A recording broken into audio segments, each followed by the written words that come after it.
Vamos a nuestras entrevistas, la primera de ellas, con el secretario general del Partido Oficialista, Perú Libre, ex gobernador regional de Junín, el señor Vladimir Cerrón, que, ya que estamos mencionando los hitos importantes, es una persona sobre la que pesa, como ustedes saben, una condena, una sentencia firme por negociación incompatible y aprovechamiento del cargo. ¿Cómo está? Buenas noches. Buenas noches, Mario. Un placer y un saludo a todo el pueblo peruano. Bien, ¿usted es consciente de que se le atribuye un rol importante en la decisión del presidente Castillo de cambiar lo que parecía antes de Semana Santa un rumbo acordado con el Acuerdo Nacional para poner, digamos, un distinto Consejo de Ministros, etcétera, etcétera, por hacer aquello que Aníbal Torres declaró cuando asumió el primerato no harían? Él dijo, nosotros no vamos a promover la Asamblea Constituyente, ahora sí intentan promoverla. Se le atribuye a usted una gravitación en esa decisión. Sin embargo, usted ha declarado hoy día que no se comunica con el presidente de un tiempo para acá, que hace un mes que no lo ve, pero existen otras formas de comunicarse. ¿Usted no ha tenido ninguna forma de comunicarse a lo largo de este último mes con él? Bueno, Mario, a mí no me sorprende de que el presidente siga la lógica de sus ofrecimientos. Lo que el presidente está actuando en estos momentos, o hace una semana en adelante, es simplemente seguir el programa y ser consecuente con lo que él ha prometido en la campaña política. Y para eso no necesita comunicarse conmigo. Simplemente tiene que ser... Esa no era la pregunta. La pregunta es si usted efectivamente se ha comunicado con él o no. Porque además, digamos, permítame, si él fuera a poner en marcha todo aquello que ofreció durante la campaña, estaría desactivando el Tribunal Constitucional, porque eso también lo ofreció, ¿no? O lo prometió. Bueno, en el programa del partido no está eso. Lo dijo en las plazas. Un movimiento táctico en la campaña. Un movimiento táctico. ¿Se puede decir cosas de las que uno no está convencido durante la campaña? La campaña es así. Es un tema donde se puede cambiar el método y la táctica, pero no los objetivos. Pero los objetivos no es desactivar el Tribunal Constitucional. También decir cosas en las que uno no cree o decir que uno va a hacer cosas que sabe que no va a hacer. ¿Eso se puede hacer en campaña? Yo diría que más bien Pedro Castillo, de esos ofrecimientos que quizá en algún momento deslizó, son los menos, pero la gran mayoría que él ha prometido sí son parte del programa del partido, ¿no? Pero eso apoyamos. Digamos, por cantidad le pueden parecer los menos, pero desactivar el Tribunal Constitucional es, digamos, una pieza de decisión política considerable. O sea, bueno, no es una cosa que se desliza al pasar, es una cosa que se ofrece con conocimiento de causa. Bueno, yo creo que estamos redundando en algo que no tiene sentido, porque ya el presidente, en el tiempo que lleva, ya hubiera desactivado el Tribunal Constitucional. Eso es lo primero. No, pero ya ve usted cómo cambia en el programa de decisiones del partido. Pasados 9 meses de gobierno. Acaban de decir, por boca del primer ministro, no vamos a impulsar la Asamblea Constituyente, y de pronto sí. De manera que lo que en este momento es no, quizás dentro de 15 días sí. Yo diría que él más bien está retomando sus propuestas primigenias. A eso voy. En tal sentido, eso es un avance, ¿no? Porque está siendo, en este caso, honesto con el pueblo. Pero esperemos que siga continuando en este camino. Lo que yo le preguntaba es, con prescindencia de si lo necesitaba o no lo necesitaba el presidente Castillo, si usted se había comunicado con él, no necesariamente en persona, sino de alguna forma, por tweet, por WhatsApp, por teléfono, a lo largo del último mes, por interpósita persona, le ha enviado un mensaje. Hace aproximadamente un mes no mantengo ningún tipo de comunicación con el presidente, ni siquiera con personas que puedan intermediar. Quizá las únicas formas de comunicarme con él es a través de lo que dicen los medios de comunicación, ¿no? Pero no hay otro tipo. Las veces que me he comunicado con el presidente y me voy a comunicar es públicamente y en Palacio de Gobierno, como se quedó, y así se está cumpliendo. ¿Y cómo entiende usted entonces de pronto este cambio brusco entre lo que había ofrecido una vez ya en el gobierno y lo que ahora está tratando de impulsar? Bueno, a mí no me sorprende, ¿no? Porque eso ha sido el programa que le ha permitido la victoria. Y yo creo que hasta hace una semana atrás o hasta antes del anuncio de que va a promover la Asamblea Constituyente, el presidente ha estado aplicando el programa perdedor, es decir, el programa neoliberal, Porque hasta ese realmente momento cree no había que puesto lo que una estaba propuesta de aplicando izquierda. era el programa neoliberal? Por supuesto, y por eso que venía la insatisfacción popular. Era idea quizás de ese Chicago Boys, que era el antiguo ministro de Economía, el señor Franque. Es posible, no lo podría dar con nombre exacto. No, bueno, estoy haciendo ironía, usted entiende, porque decir que este es el programa neoliberal, digamos, da muestra de cierto sentido del humor, pero la verdad es que no se ajusta a la verdad, ¿no? Pero ese programa que ha seguido prácticamente con piloto automático, es un programa neoliberal y hay que decirlo con su nombre. No ha habido ninguna lo criticaba por eso cuando lo visitaba en Palacio, decía cómo es posible y no hay que ninguna ejecución pues, de una política izquierda. ¿Te has izquierda en un discípulo de Friedman? No, yo simplemente le he dicho de que sea consecuente con lo que ha prometido y con lo que ha ganado. Bueno, ¿y qué pasó? Que de pronto entonces le cayó un rayo de iluminación y dijo, no, caramba, estaba haciendo mal, ahora voy a hacer lo contrario. No fue usted, porque usted dice que no se comunicó Efectivamente, con él. Es que estaba incrementándose el descontento popular. Entonces yo le mandé un mensaje hace ya más de un mes y le dije, presidente, si usted no cumple lo que ha prometido, este descontento se va a ir incrementando y tiene que darle un motivo de lucha al pueblo para que lo respalde. Y ese motivo tiene que ser una señal política concreta. Eso fue el último mensaje que le envié hace más de un mes.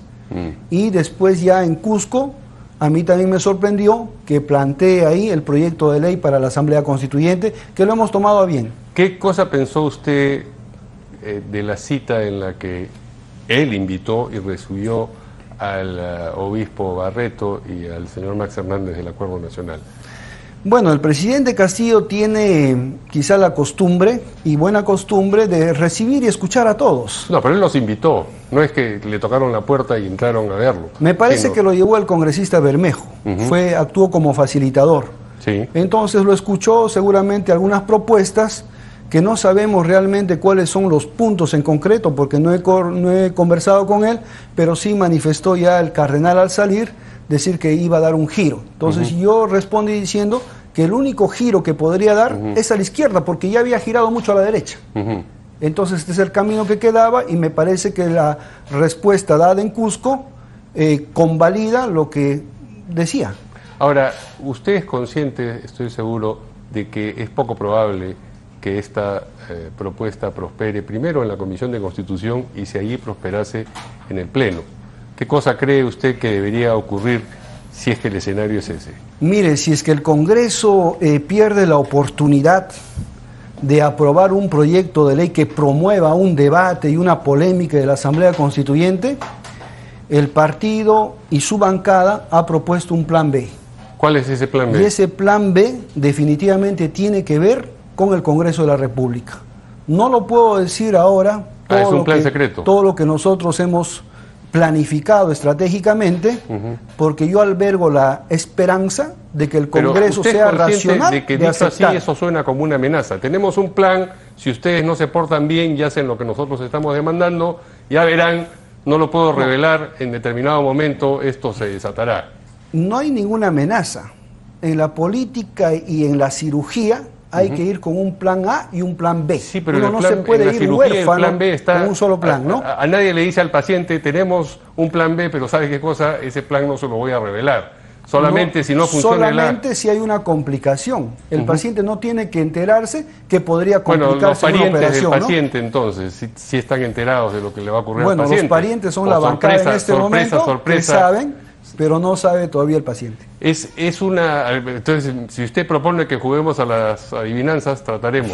¿Es un plan B que supone algún tipo de agitación violenta?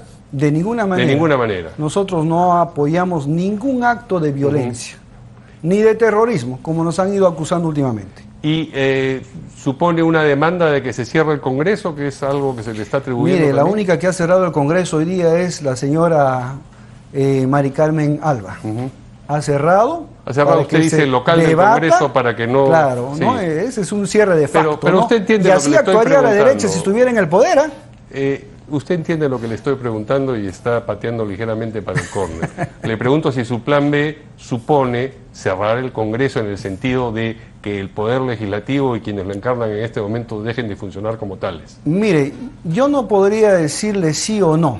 Ah, o sea, a lo mejor sí. Pero es probable que no sea ese el camino. Ajá. Así es. Pero, ¿se da cuenta usted que estamos acá a punto de que yo le diga determinada cosa y usted me diga frío, tibio, caliente? Usted no se da cuenta que ese es un plan estratégico que no puedo revelarlo. Y eso tiene su momento. Bueno, pero si usted se presenta en una entrevista es porque quiere dar respuestas a las preguntas que le hacen. Sí, efectivamente, hasta donde se permita. Hasta donde se permite. O sea, tienen un plan B. Así es. No nos va a decir en qué consiste, a lo mejor sí y a lo mejor no tiene que ver con una disolución del Congreso. Para el debate, ¿no? del plan A.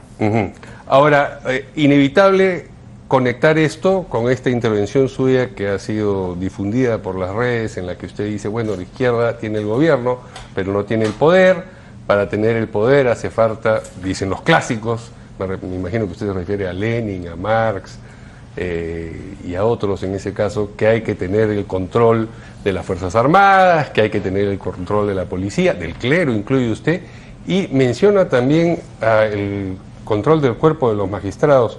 ¿Usted entiende que viniendo de una persona que tiene una sentencia por negociación incompatible, decir tenemos que tener y otras acusaciones e investigaciones en marcha, decir que hay que tener el control del cuerpo de magistrados, suena a un plan para darle el esquinazo a la justicia, ¿no? Una sentencia política, no se olvide. No, es una sentencia judicial. Política. Yo no conozco un solo político que tenga una sentencia que no diga que lo que ha pasado en su caso es una persecución política. Lo dice la señora Fujimori, lo dice el señor Ollanta, lo dice el señor Toledo. De manera que es un ya que de clásicos hablamos, su argumento es clásico también. Es sencillo de razonar. Sí. Yo lo que he dado es un cumplimiento a lo que ha hecho el procurador con una empresa privada que se llama Conciliación Extrajudicial, que tiene carácter de cosa juzgada. Bueno, yo lo único que he hecho el Poder Judicial es ordenar el que usted es responsable de negociación bien, pues, incompatible y de aprovechamiento del cargo. Pero no vamos a ser ingenuos que no se mueven hilos políticos dentro de los poderes del Estado, ¿no? Por eso mismo, el que tiene el poder político... Si usted lo dice, le tomamos la palabra. Los políticos se mueven dentro de los poderes del Estado. En este momento los políticos de Perú Libre se mueven dentro de del Poder Judicial. ¿Quién tiene el poder sobre las Fuerzas Armadas, sobre la policía, sobre el tema del magistrado, sobre el clero? ¿No es la derecha? No sé. No es que no sabe.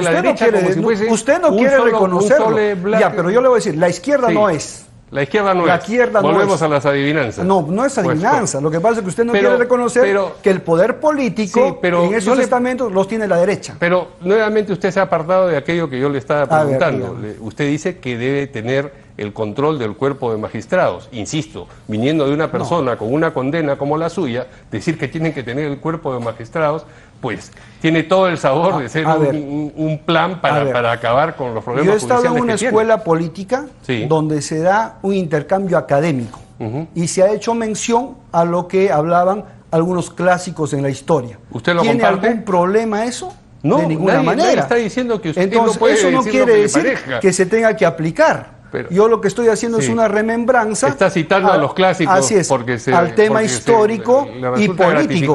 Y eso es todo. ¿Usted está de acuerdo con esos clásicos en ese punto? Hay cosas que han cambiado en el mundo. ¿Con ese punto en particular está usted de acuerdo? No, yo creo en la autonomía de poderes. Entonces no aspira a tener el control del cuerpo de magistrados. Solamente se ha hecho un recordar, y si se puede decir, ¿no? Histórico. ¿Usted cree que el gobierno no debería tener control del cuerpo de magistrados? ¿De las Fuerzas Armadas sí? Estamos en una república y la república se sustenta en la separación de poderes. Ciertamente. Tendría que cambiar el Estado, su naturaleza, o la Constitución, ¿no? Para hacerlo de otra forma. Sí. ¿Cree usted que debería tener el gobierno control de las Fuerzas Armadas y de la policía y del clero, como ha mencionado El usted? Estado tiene que tener el control de todos esos estamentos. El gobierno tiene que mantener los parámetros de independencia de poderes. Eso está bastante claro. ¿Del clero también cree usted que el Estado debe tener el control? Bueno, habría que preguntarle, por ejemplo, a Fujimori cómo manipulaba a Cipriani, ¿no? Para ver si había o no control. Bueno, lo que queremos ponernos acá es una venda en los ojos y decir que eso no es así. Sí, y realmente seguramente debe haber habido y toda la vida ha sido así. De la Iglesia y del Estado y del Estado de la Iglesia. Pero yo le estoy preguntando por lo que usted cree, no por los ejemplos. Desde la colonia ha sido así. Sí, hasta seguramente, y el cardenal Richelieu tuvo una presencia importantísima. Este es un gobierno de hace 9 meses en la recién. Francia de los ¿no? Luises. Entonces no le pueden endilgar. Pero yo le estoy preguntando, ¿no?, lo que usted piensa, porque la entrevista es con usted. Entonces nos interesa que nos diga si usted cree que el Estado que conduce el gobierno, por supuesto, debe tener control del clero. No, yo creo que el clero debe realizar su labor evangelizadora sin entrometerse en asuntos del Estado. Eso es lo que yo creo. ¿Cree que el Estado debe tener el control de la prensa? Yo creo que no. Que no. Yo creo que no, pero sí debe poner ciertos parámetros. Bueno, pero ¿no? Poner parámetros es no, ejercer pues, control, ¿o no? Es que en democracia todo el mundo se somete a un marco legal. Sí, claro. Nadie puede vivir a libre albedrío, ¿no? No, claro, y el marco legal no existe. se puede estar traficando tras la libertad de prensa, la libertad de difamar, la libertad de calumniar o la libertad de enriquecerse. Eso, calumniar, difamar, son delitos que están penados ya en la ley. Pero ustedes saben que cuando les mandan una carta notarial ya están llorando. Y eso es lo que ha pasado cuando el presidente le ha mandado una carta notarial a un medio de comunicación, y todos en fila han repetido el tema de la libertad de prensa. Llorar no está prohibido. O sea, usted lo que quiere es prohibir que llore la gente también, no sé. Entonces reconoce que han llorado. No, habrá llorado alguien. Usted conocerá, Mario, a las personas. Mis respetos. Mi respeto. No, yo le agradezco los respetos y se los retribuyo, pero le estoy diciendo, si hubiese gente que lloró, pero ¿por qué lloran por una carta notarial cuando uno pide una rectificación? Sí. Inclusive la Sociedad Interamericana de Prensa, ni siquiera un tema nacional. Si usted lo lleva a la corte, hacen un coro. Si usted lo lleva a las cortes, que lloren o dejen de llorar es completamente irrelevante. Bueno, ¿O usted cree que las lágrimas son las que absuelven las...? Lo veo medio alterado. No, estoy siendo enfático nada más. Estoy aprovechando la circunstancia de que tengo un importante invitado como usted acá. Gracias, Mario. Y estamos entonces, pues, llegando a conclusiones, o por lo menos tratando yo de obtener respuestas de su parte. Debo reconocer que no las he obtenido todas, porque hay una parte que se mueve en el terreno de la adivinanza. Muy bien, si se llegara al escenario al que ustedes aspiran de una asamblea constituyente, ¿usted postularía? No puedo postular, no puede postular legalmente, y usted lo ha dicho. Pero, claro, pero cumplido. Y esperemos que la Asamblea Constituyente también pueda debatir algunos puntos de la persecución política y judicial que se da en el país, ¿no? Perdón, pero de aquí a que se sometiera esto a referéndum y finalmente se convocase en el hipotético escenario de que eso ocurriese, las elecciones a la Asamblea Constituyente, ya podría haber transcurrido el tiempo que usted tiene de impedimento, ¿o no? Depende para cuándo vayan a convocar, ¿no? Pero no es mi interés postular a la Asamblea Constituyente. Yo creo que nuestros congresistas y nuestros militantes tienen toda la capacidad y podrían hacerlo, ¿no? Bien, volvamos a esto que usted dice, que el gobierno hasta ahora, el gobierno encabezado por Pedro Castillo, ha ejecutado o ha llevado adelante el plan de derecha. ¿Eso usted lo asocia con la presencia de lo que usted mismo denomina los caviares?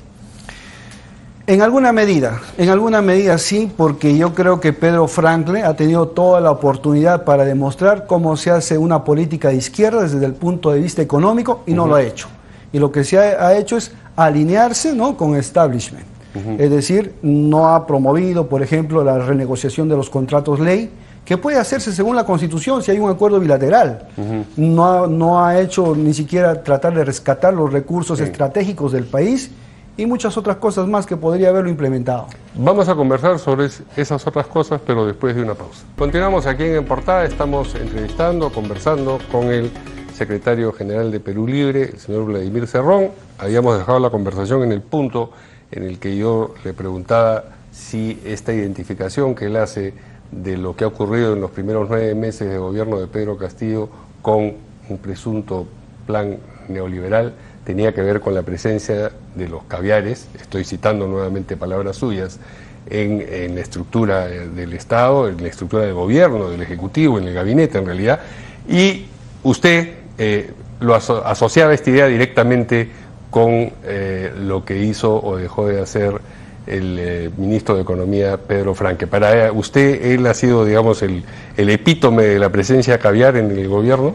Sí, porque ha tenido el ministerio de mayor importancia en un gobierno y se ha dedicado más a entregar bonos y a endeudarnos frente a los organismos internacionales. ¿Y eso es neoliberal? Una política netamente asistencialista. Por supuesto que es neoliberal. Eso es neoliberal. En cambio, la izquierda debe pensar en que debemos ser capaces de gozar lo que seamos capaces de producir. Yo pensaría que la ortodoxia recomienda más bien solamente gastar aquello que se tiene en el bolsillo y endeudarse a futuro.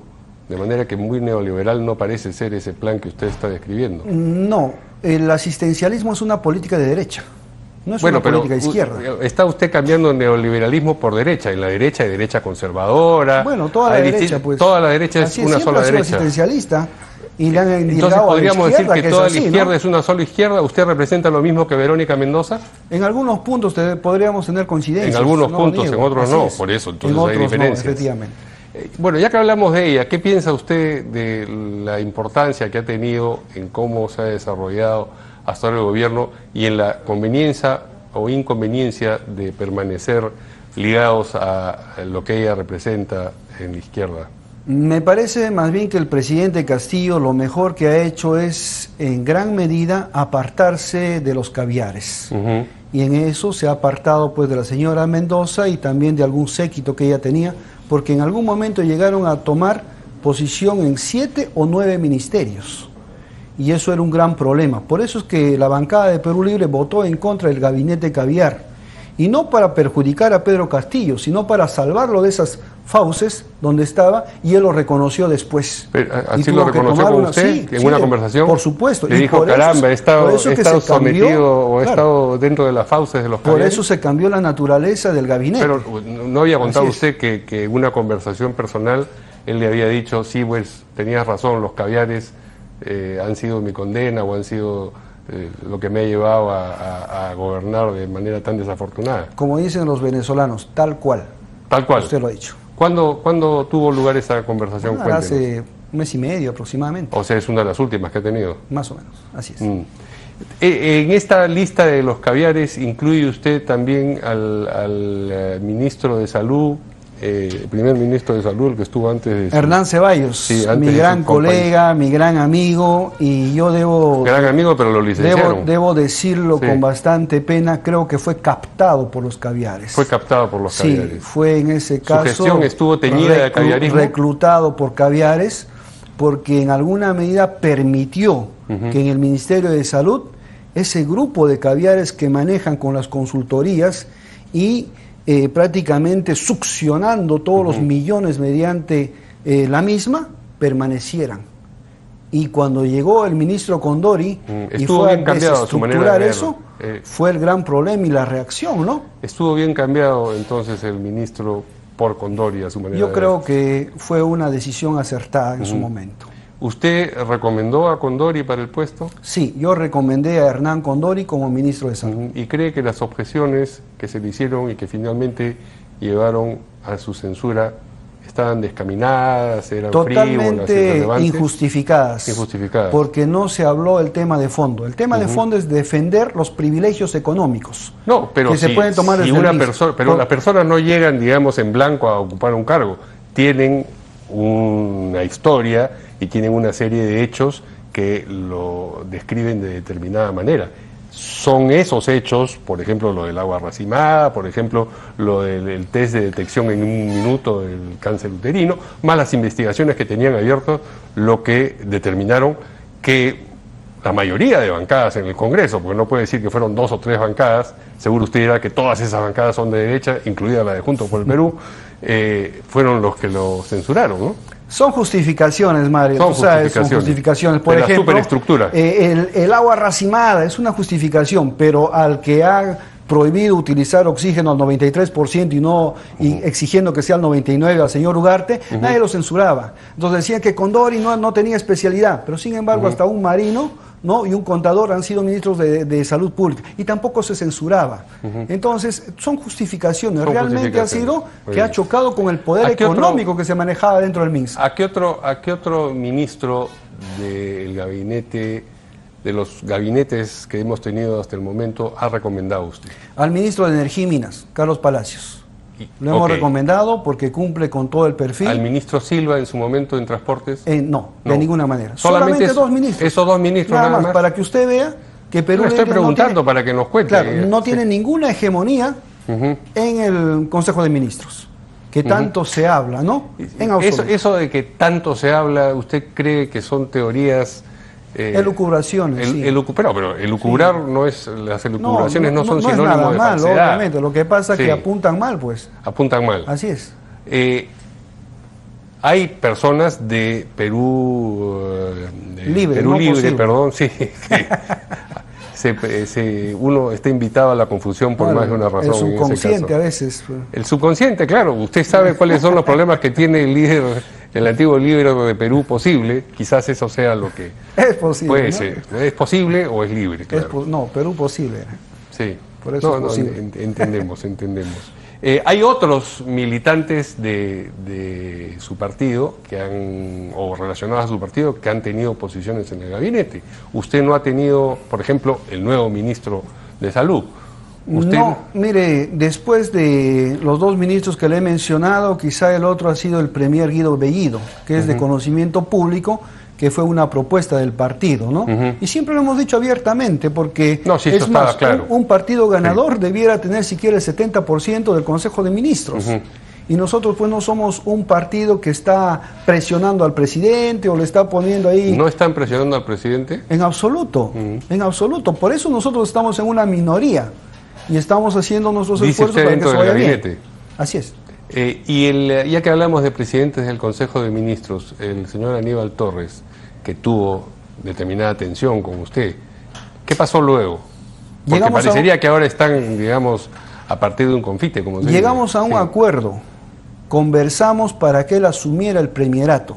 Entonces usted tuvo que ver con el hecho de que él llegara al premierato. Fue un consenso del partido. Entonces van apareciendo más ministros en los que usted ha tenido influencia. No, pues, una cosa es un consenso y otra cosa es que el partido proponga a su militante. El señor no es militante, pero hay que saber consensuar en la política, hay que saber voltear las páginas, hay que dejar las subjetividades para dar paso ¿Cómo se produjo ese consenso? ¿En qué momento tuvo lugar? En el momento que se habían propuesto otros candidatos al Consejo de Ministros. Entonces hablé con el presidente y le dije que dentro de las tres propuestas, la mejor propuesta que nos parecía era el señor Torres, independientemente de los problemas personales que podamos haber tenido.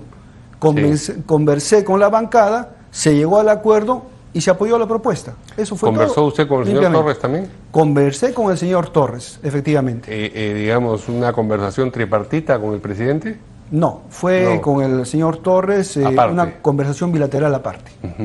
Y digamos, ¿qué le transmitió él a usted respecto de lo que había dicho meses atrás?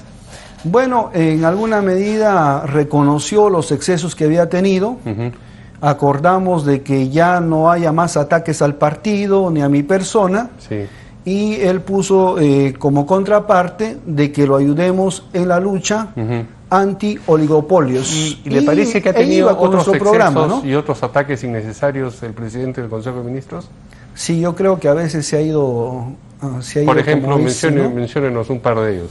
Bueno, a veces ha tenido algunas expresiones desafortunadas. ¿Decirle miserable al obispo de Huancayo le parece...? No nos parece adecuado, definitivamente, aunque lo sea o no. No me parece adecuado, ¿no? Entonces, aunque lo sea o no. Estoy poniendo pues un Tendría usted que decir, independientemente de que lo sea o no, por el lado amable. Que lo sea. Bueno. Así es, entonces... yo lo puedo tomar por el lado amable. Vamos a ver cómo lo toma Monseñor Barreto. No, yo creo que él puede entender, hemos trabajado con él bastantes años. ¿Qué piensa de Dina Boluarte? Bueno, Dina Boluarte ya tiene un camino propio. Es la vicepresidenta electa, nos guste o no, como dicen. Muchos lo critican porque viene preparándose para asumir la presidencia. Yo no lo critico porque está en su postura, para eso ha sido electa, si es que pasara lamentablemente algún suceso parecido, ¿no? Así que yo considero que está en su derecho. Tengo mis críticas a ella, los he hecho público, sobre todo con el tema de la lealtad partidaria, y por el resto... ¿Ha sido desleal ella a su manera de ver? Sí, ha sido desleal con el partido. No solamente con el Partido Perú Libre, sino en otros también que han militado. Ahí está Ricardo Belmont, que puede ser un testigo al respecto. Pero bueno, pues son cosas que se ven en la política, ¿no? Y eso nos enseña la vida. Pero usted decía, a uno puede gustarle o no, estoy parafraseando, no estoy citando textualmente, que ella sea la vicepresidente del país. ¿A usted le gusta o le disgusta eso? ¿Que sea la vicepresidenta? La vicepresidenta. No, no me disgusta. No le disgusta. En absoluto. Es más, yo la invité para que No, claro, pero eso fue cargo, cuando ¿no? todo era, digamos, paz y amor. Ahora no lo es. Así es, pero mañana puede ser, quién sabe. Mañana puede ser. La política es así. Uh-huh. La política es bastante ondulante. Cambia según la coyuntura. A lo mejor usted puede aliarse con Keiko Fujimori pasado mañana. Bueno, si hay una amenaza externa al país, quizá, ¿no? Quizá. Si hay una Todo es amenaza posible externa, en la dimensión hay desconocida. que cerrar filas en el país, ¿no? Ajá. Así es. Bueno, interesante. Vamos a ver cómo se lo toma en este caso la señora Fujimori. A propósito de la nueva constitución que quisieran impulsar, por lo menos en lo que a ustedes concierne, sabemos que el capítulo económico es uno de los capítulos que quisieran modificar y nos extenderíamos hasta pasado mañana conversando sobre los elementos que quisieran cambiar. Pero sobre las reglas de juego, digamos, para las elecciones. Por ejemplo, ¿ustedes pensarían que establecer la reelección sería una buena, del presidente quiero decir, sería una medida deseable? Mire, yo soy partícipe de que todas las autoridades deban reelegirse. Ajá. Si es que tienen la confianza popular. Es una forma de reafirmar, ¿no?, la consecuencia del pueblo con su gobernante, porque los efectos de haberlo prohibido son catastróficos. Por ejemplo, como gobernador regional, cuando se prohibió la reelección el último año, ya no, los alcaldes no iban ni siquiera al presupuesto participativo y menos hacían proyectos a largo plazo porque sabían que no iban a continuar en el cargo. Entonces traía muchos problemas. Hay que estar en la cancha para darse cuenta lo negativo que ha sido eso. Porque es decir, finalmente, si el pueblo no lo quiere reelegir, no lo reelige. No, eso es evidente. Ya, pero eso no estoy puede preguntándole yo por por aquellas iniciativas que impulsarían. Me dice que la de la reelección presidencial sería una de ellas. Y yo diría más bien va a ser un punto de debate, antes que impulsarlo. Debe debatirse bueno, todas pero las opciones, para que se debata tiene que haber alguien que proponga el tema y que esté a favor de él y alguien que lo objete, si no, no hay debate. Efectivamente. Tiene que haber una dialéctica. Podría ponerse, efectivamente. Sí, pero, ¿y ustedes llevarían la tesis? Me alegra que sea dialéctica. Sí, por Hegel. Muy bien. Sí, muy bien. pero hay que quitarle nada más la corteza idealista, pues. Perfecto, pero digo, ¿ustedes llevarían la tesis entonces de la reelección presidencial a la constituyente? Mire, yo no sé si lo llevaríamos nosotros, pero sí sé que se va a debatir, definitivamente. ¿Qué otro cambio en el régimen político tratarían de impulsar ustedes? Bueno, por ejemplo, el tema de que las universidades privadas no pagan impuestos. No, el régimen político. ¿Tiene que pagarlo? El régimen, la manera como se eligen los representantes y la manera como los representantes ejercen sus cargos, el tiempo por el que lo ejercen, los derechos que tienen y los límites al poder, porque usted sabe que una constitución es fundamentalmente un mecanismo para ponerle límites al poder. Así desde la Carta Magna en la Edad Media, ¿no? Sobre todo en los congresistas habría que mejorar muchas cosas. Por ejemplo, el congresista, a diferencia de las demás autoridades, tiene un grado de inmunidad ahora. Antes lo tenía total. Los congresistas no se someten a una revocatoria, como las otras autoridades. Los congresistas no hacen un plan consensuado, un presupuesto participativo, ni siquiera la comisión de presupuesto, lo que lo hacen las otras autoridades. Los congresistas tienen muchos privilegios que no tienen otras autoridades. Entonces se trata no de aumentar privilegios, sino ponerlos a nivel, ¿no? Porque es un funcionario más. Entonces, esos aspectos habría que cambiar. Yo estoy de acuerdo, por ejemplo, con ese proyecto de ley que se está esbozando, no por el partido, de que los gobernadores y los alcaldes tengan 5 años como periodo de gobierno. Me parece bastante saludable, porque si no se quedan muchas obras truncas en el camino y los otros gobiernos que lo suceden no lo continúan o lo sabotean. ¿Y en los gobiernos regionales, en lo que concierne a los gobiernos regionales? En los gobiernos regionales me parece que está bien la estructura hasta el momento, pero habría que... Pero sí admitiría la reelección también en toda todos los cargos, por supuesto, incluido el de los congresistas. El pueblo es el soberano que decide finalmente si se reelige. Por supuesto, pero ¿incluiría usted a los congresistas en la por reelección? Supuesto, claro que sí. Debieran reelegirse si es que han hecho una buena gestión. Muy bien. Finalmente, vayamos a los temas de corrupción. ¿Qué sabor le deja a usted el hecho de que los sobrinos del presidente Castillo y su ex secretario de Palacio estén prófugos en este momento? Bueno, nosotros fuimos uno de los primeros en advertir ese tema, porque se había hecho unos círculos cerrados, que yo lo manifesté abiertamente en una entrevista de la revista Hildebrand, donde se habían hecho círculos de confianza según el nivel de la misma, ¿no? Y ahí estaban los sobrinos y les dije que no era conveniente que estén cerca del presidente. Después estaba parte del sindicato. Pero lo estuvieron y ahora están prófugos. Los chocanos y demás, ¿no? Estuvieron y ahora están prófugos, como sucede con tantos personajes que ya fueron capturados. Yo creo que debieran esperar el fallo de la segunda instancia y en dependencia de eso ponerse a derecho o no.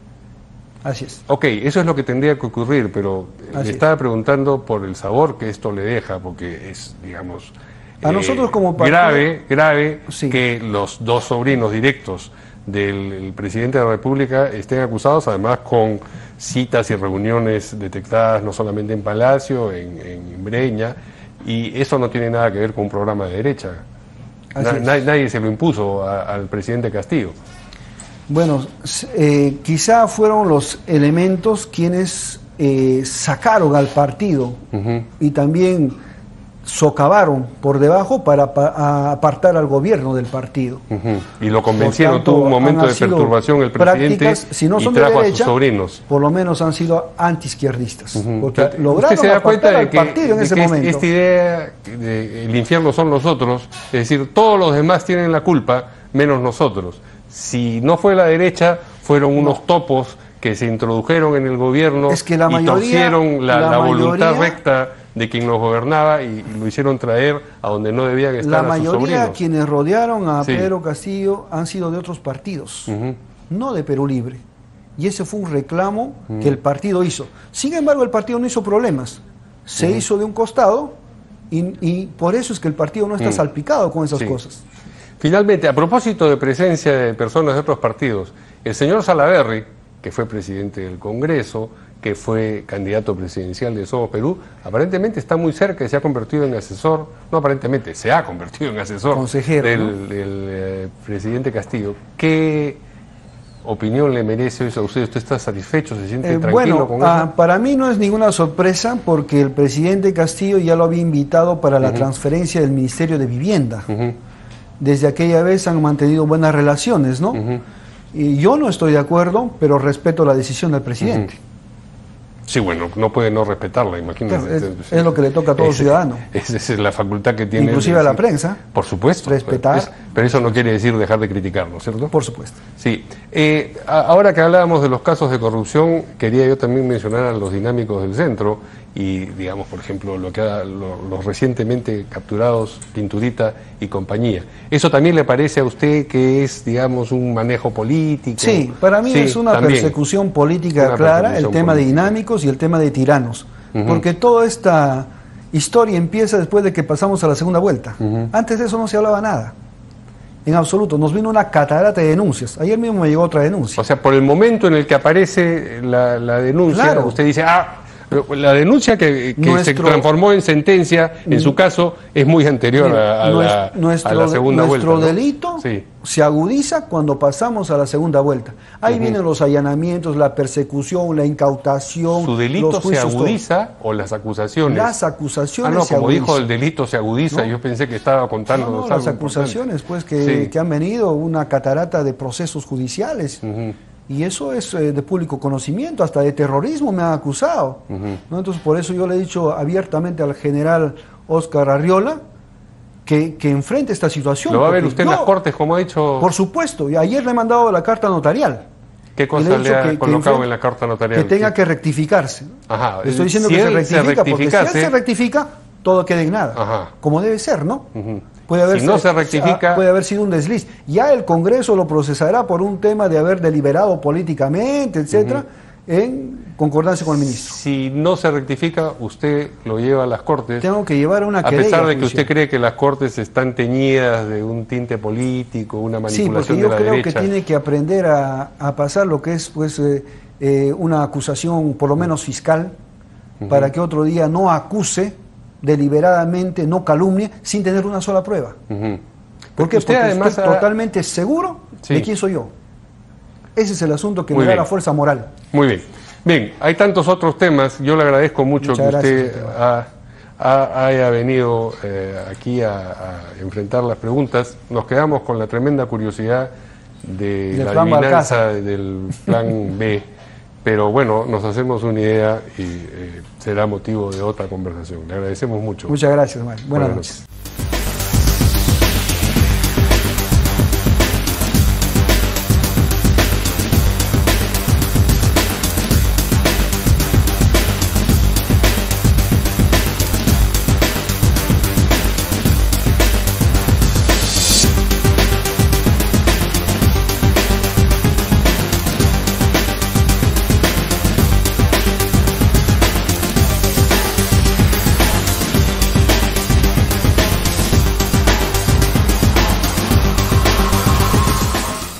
Soy Elma Hilario, directora del canal Perú Camachi Prensa Alternativa. Si te gustó el video, regálame un me gusta. También puedes suscribirte al canal y activar la campana de notificaciones. Si te gustaría apoyar al canal, puedes hacerlo a través de Yape, PayPal, Western Union. Lo que hagamos hoy tendrá eco en la eternidad. Ñuqanchis ruwasqanchis kunan uyarikunqa hanaqpachapi.